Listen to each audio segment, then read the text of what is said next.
আসসালামু আলাইকুম। মাঠে আসলাম ধান কাটার জন্য।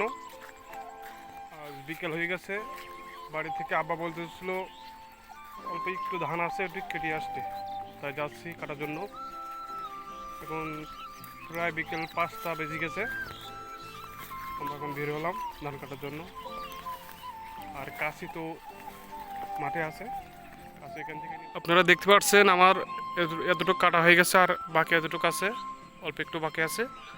তাই আব্বা বললো ধানটা কাটার জন্য। এখানে কাছি রেখে গেছে, কাছি সম্ভবত এখানে রেখে গেছে। দেখি আমি খুঁজে দেখি কাছিটা কোথাও আছে। এখানে কোথাও ধানের ভিতরে কাছিটা আছে। হ্যাঁ, কাছি পেয়ে গেছি, দেখতে পাচ্ছেন।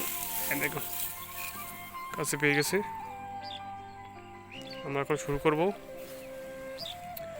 ওই সাইড থেকে শুরু করি।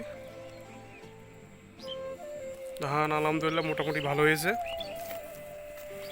আমরা ওই মাথা থেকে শুরু করব। আর দেখতে পাচ্ছেন ধান রড মিনিকেট, এই ধানগুলোর ফলন মোটামুটি খুব ভালো হয়েছে। অবশ্যই পানির খুব ঘাটতি ছিল, পানি বেশি একটা দিতে পারিনি।